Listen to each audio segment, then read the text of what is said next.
നമസ്കാരം. ആലപ്പി അഷ്റഫ് കണ്ടതും കേട്ടതും എന്ന എൻ്റെ ചാനലിലേക്ക് ഏവർക്കും സ്വാഗതം. ഓരോ സൂര്യോദയവും ഓരോ ഓർമ്മപ്പെടുത്തലാണ്. എല്ലാ ദുഃഖത്തിലാഴുന്ന അവസ്ഥയ്ക്കും മനോഹരമായ ഒരു ഉദയം എവിടെയോ ബാക്കിയുണ്ടെന്നുള്ള ഓർമ്മപ്പെടുത്തൽ. പ്രശ്നത്തിന്റെ ശക്തിയേക്കാൾ മനസ്സിന്റെ ശക്തിയില്ലായ്മയാണ് നമ്മെ തളർത്തുന്നത്. പ്രതികൂല സാഹചര്യങ്ങൾ ഹൃദയം തകർത്തപ്പോൾ ഒരു വേള തകർന്നുപോയി. ഇനി എന്ത് എന്ന ചോദ്യത്തിന് മുൻപിൽ പകച്ചു നിന്നു. ആ സമയത്ത് അതിജീവിതയോടൊപ്പം നിലകൊണ്ട പാർവതി തിരോത്തും രമ്യ നമ്പീശനും മറ്റു കൂട്ടുകാരും അവർക്ക് നൽകിയ പിന്തുണ ചെറുതൊന്നുമല്ല. പ്രതിസന്ധികളിൽ പൊരുതി നേടുവാൻ അവൾക്ക് കൈത്താങ്ങായി അവർ ഒപ്പമുണ്ടായിരുന്നു. അവരെക്കുറിച്ചും ഇപ്പോൾ അമ്മയുടെ നിലപാട് മാറ്റത്തെക്കുറിച്ചും പ്രതിപാദിക്കുന്നതാകട്ടെ ഈ എപ്പിസോഡ്.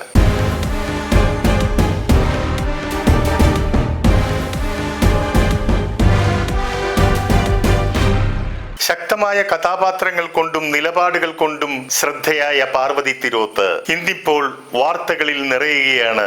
അവരെ പലരും ഓർത്തെടുക്കുകയുമാണ്. കാരണം അവർ കൊളുത്തിവിട്ട തീപ്പൊരിയാണ് അമ്മയിൽ തീപ്പന്തമായി ആളിക്കത്തിയത്. സ്ത്രീകൾ അതിന്റെ തലപ്പത്തെത്താൻ വഴിതെളിച്ചത്.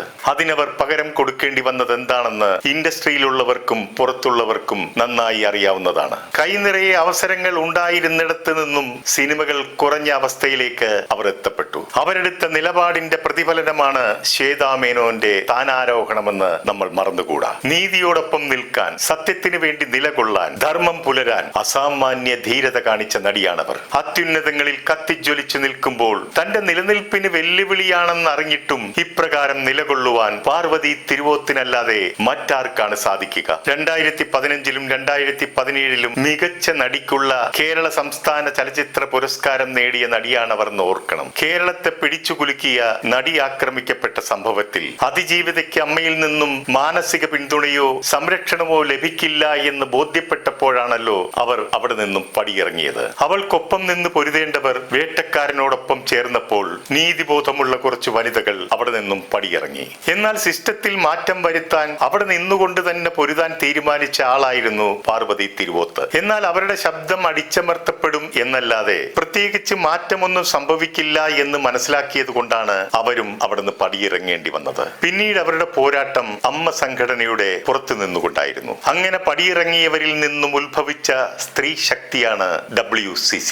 അവരവരുടെ ശക്തി തെളിയിച്ചത് ഇവിടെ ഭരിക്കുന്ന ഗവൺമെന്റിനെ മുൾമുനയിൽ നിർത്തി സ്ത്രീകൾ സിനിമാ മേഖലയിൽ നേരിടുന്ന ദുരിതങ്ങളെയും പീഡനങ്ങളെയും കുറിച്ച് തുറന്ന് സംസാരിക്കാൻ ഗവൺമെന്റിനെ കൊണ്ട് ഒരു കമ്മിറ്റി രൂപീകരിപ്പിച്ചു. അതാണല്ലോ ഹേമ കമ്മിറ്റി. ഇപ്പോൾ പലരും പറയുന്നു ഹേമ കമ്മിറ്റി ഒരു ചുക്കുമല്ല, പോയി പണി നോക്കാൻ പറ എന്നൊക്കെ. എന്നാൽ ഹേമ കമ്മിറ്റി നടിമാർക്ക് അവരുടെ അനുഭവങ്ങൾ തുറന്നു പറയാൻ പ്രചോദനമായി ധൈര്യവും പകർന്നു. അതിന്റെ ഫലമായി ആണല്ലോ അമ്മയെന്ന സംഘടനയുടെ മേൽക്കൂര തകർന്നതും കുറ്റാരോപിതർ ഈ തെരഞ്ഞെടുപ്പിൽ മാറി നിൽക്കേണ്ടി വന്നതും. കൂടാതെ പല പെൺകുട്ടികളും ധൈര്യം സംഭരിച്ച് കേസുമായി മുന്നോട്ടു പോവുകയും അമ്മ അടക്കി വാണ പലരും അടിപതറി വീണതും. അമ്മയുടെ പുതിയ പ്രസിഡന്റ് പറയുന്നു അതിജീവിത എന്തിനാണ് സംഘടനയിൽ നിന്ന് പോയതെന്ന് അവർക്കറിയില്ല എന്ന്. കേരളത്തിലെ നഴ്സറി കുട്ടികൾക്ക് വരെ അറിയാം സംഘടനയിൽ നിന്നും അവർ പുറത്തു പോകാനുള്ള കാരണം. അമ്മയുടെ പ്രസിഡന്റ് ഇനിയെങ്കിലും എന്താണ് പ്രശ്നമെന്ന് ആരോടെങ്കിലും തിരക്കുന്നത് നന്നായിരിക്കും. എന്നാൽ ഒരു കാര്യം തറപ്പിച്ച് പറയാം, ഉറപ്പിച്ചു പറയാം, നിങ്ങൾ ഇന്ന് അമ്മയുടെ തലപ്പത്ത് വരാൻ കാരണക്കാരി ഈ അതിജീവിതയാണ്. തെരഞ്ഞെടുപ്പ് വിജയലഹരിയിൽ ശ്വേത ചാനലിലൂടെ വിളിച്ചു പറഞ്ഞു, അമ്മയിൽ നിന്ന് പോയവരെയെല്ലാം ഞാൻ തിരികെ കൊണ്ടുവരും, അവരെ നേരിൽ പോയി കാണും, അതിജീവിതയെ തീർച്ചയായും മടക്കിക്കൊണ്ടുവരും, ഞങ്ങൾ അവരോടൊപ്പമാണെന്നും ശ്വേത പറഞ്ഞു. എന്നാൽ ഒരു ദിവസം പിന്നിട്ടപ്പോൾ ശ്വേതയുടെ വാക്കുകൾക്ക് രൂപമാറ്റം സംഭവിച്ചു. ശ്വേത മലക്കം മറിഞ്ഞു. ശ്വേതയ്ക്ക് മുൻപ് ഭരണത്തിലിരുന്നവരുടെ വാക്കുകൾ ആവർത്തിക്കപ്പെട്ടു. അവർക്ക് വേണമെങ്കിൽ വരാമല്ലോ, അവരെ ആരും പറഞ്ഞു വിട്ടതല്ലോ എന്ന്. അവരൊക്കെ എന്തിനാണ് പോയതെന്ന് എനിക്കറിയില്ല. ഇപ്പോൾ അടിയന്തരമായി ചർച്ച ചെയ്യേണ്ട വിഷയമല്ല അതൊന്നും എന്നാണ് ശ്വേത ഇപ്പോൾ പറയുന്നത്. ഇവിടെ നാം മനസ്സിലാക്കേണ്ടത് ആദ്യം ശ്വേത പറഞ്ഞ വാക്കുകൾ തികച്ചും പ്രസിഡന്റ് എന്ന നിലയിൽ അവരുടേത് മാത്രമായിരുന്നു. അതിനപ്പോൾ ദൃഢതയും ഉണ്ടായിരുന്നു. എന്നാൽ പിന്നീടുണ്ടായ പ്രതികരണം അണിയറയിൽ അല്ലെങ്കിൽ പിന്നിലുള്ളവരുടെ അഭിപ്രായമാണെന്ന് നിസ്സംശയം പറയാം. കാരണം രണ്ടാമത് പറഞ്ഞ അതേ വാചകം നേരത്തെ ഇരുന്നവരിൽ നിന്നും നാം കേട്ടിട്ടുള്ളതാണല്ലോ. ശ്വേത തന്നെ പല പ്രാവശ്യം പറഞ്ഞുവല്ലോ, അവരുടെയൊക്കെ സപ്പോർട്ട് ഇല്ലാതെ മുന്നോട്ടു പോവുക അസാധ്യമാണെന്ന്. ആരംഭത്തിൽ തന്നെ സ്വന്തം നിലപാടുകളിൽ നിന്നും വ്യതിചലിക്കേണ്ടി വരുന്നത് ഖേദകരമാണ്. അതുകൊണ്ടാണ് ദീദി ദാമോദരൻ വ്യക്തമായി പറഞ്ഞത്, തലപ്പത്തൊരു സ്ത്രീ വന്നതുകൊണ്ടായില്ല, സിസ്റ്റം തന്നെ മാറേണ്ടതായിട്ടുണ്ടെന്ന്. ശ്രീകുമാരൻ തമ്പി സാർ പറയുന്നു, അമ്മ ചരിത്രം മാറ്റി എഴുതിയെന്ന് എനിക്ക് അഭിപ്രായമില്ല.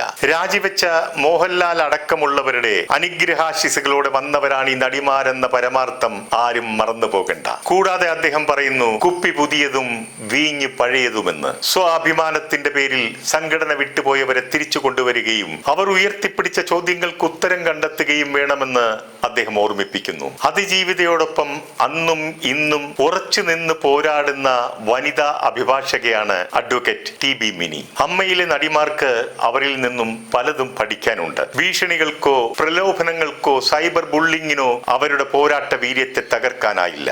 ഞാനിപ്പോൾ അവരെപ്പറ്റി ഇവിടെ പറയാനുള്ള കാരണം, അവർ ഇക്കാര്യത്തിന് വേണ്ടി വ്യക്തിപരമായി കൊടുത്ത കേസിന്റെ ഫലമായിട്ടാണ് കോടതിയുടെ നിർദ്ദേശപ്രകാരം കോൺക്ലേവ് സംഘടിപ്പിച്ചതും സിനിമ നയരൂപീകരണ തീരുമാനത്തിന് വഴിവെച്ചതും. ഇതിന് പലരും അവകാശവാദം ഉന്നയിക്കുന്നുണ്ടെങ്കിലും പരമമായ സത്യം ഇതാണ്. അമ്മയിൽ നിന്നും, അതായത് ഇപ്പോൾ നിലവിൽ വന്ന ഭരണ നേതൃത്വത്തിൽ നിന്ന് പോലും അതിജീവിതയ്ക്ക് ഒരു ആശ്വാസവാക്കോ പിന്തുണയോ ലഭിക്കുമെന്ന് ആരും പ്രതീക്ഷിക്കേണ്ടതില്ല. കാരണം വേട്ടക്കാരനോടൊപ്പം നിന്ന് പത്രക്കാരെ കൂവി ഓടിച്ചവരും കെട്ടിപ്പിടിച്ച് മുത്തം കൊടുത്ത് നിലവിളിച്ചവരും സാക്ഷിമൊഴി മാറ്റിപ്പറഞ്ഞവരും മീഡിയയിൽ വന്ന് അവൾക്കെതിരെ ഘോരഘോരം പ്രസംഗിച്ചവരുമൊക്കെയാണ് ഉള്ളതെന്ന് ഓർക്കുക. ഈ അവസ്ഥയിൽ പാർവതി തിരുവോത്തിനെ പോലുള്ളവരെ തിരികെ കൊണ്ടുവരുവാൻ പിന്നാമ്പുറ വീരന്മാർ ആരെങ്കിലും സമ്മതിക്കുമോ? അതിജീവിത ഈ സംഘടന ഉപേക്ഷിച്ച് പോയതെന്തിനോ ആ വിഷയം ഇന്നും നിലനിൽക്കുകയാണ്. അതിനൊരു മാറ്റവും സംഭവിച്ചിട്ടില്ല. ഇപ്പോഴും വേട്ടക്കാരനോടൊപ്പം തന്നെയാണ് അവരെല്ലാം. നിന്നോടൊപ്പം മാത്രമാണ് ഞങ്ങളുടെ ഭാഗത്തു നിന്നും തെറ്റുകൾ ഉണ്ടായിട്ടുണ്ടെങ്കിൽ ക്ഷമിക്കണം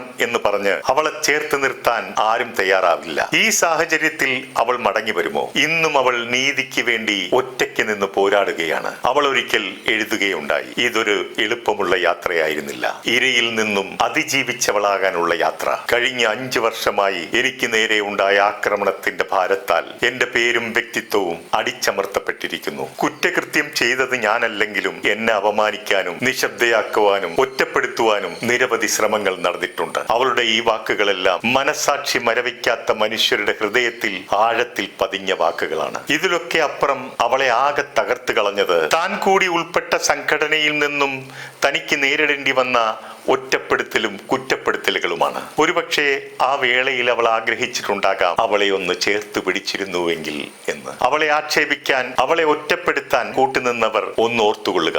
ഇന്ന് അവൾക്കാണെങ്കിൽ നാളെ അത് നിങ്ങൾക്കും സംഭവിച്ചു കൂടായികയില്ല. കാലമൊന്നിനും കണക്ക് ചോദിക്കാതെ കടന്നുപോയിട്ടില്ല അവളോടൊപ്പം.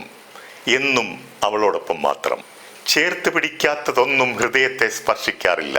മനസ്സിന്റെ ഉള്ളാഴങ്ങളിൽ ഒറ്റപ്പെട്ടു പോകുന്നവരുണ്ട്. അവഗണനയുടെ വേദനയിൽ ഉരുകിത്തീരുന്നവർ, അരക്ഷിതത്വത്തിന്റെ തണുപ്പിൽ വിറങ്ങലിച്ചു പോകുന്നവർ, ഒരു കുഞ്ഞു വെളിച്ചത്തെ ആഗ്രഹിക്കുന്നവർ. ഒരു ചെറുപുഞ്ചിരി മതിയാകും അവരിലൊരു പൂക്കാലം തീർക്കുവാൻ. ഒന്ന് ചേർത്ത് നിർത്തിയാൽ അവരിലെ മാറ്റം നമ്മെ പൊതിയുന്നത് കാണാം. പരിഗണിക്കേണ്ടവരെ പരിഗണിക്കേണ്ട സമയത്ത് തന്നെ പരിഗണിക്കുക.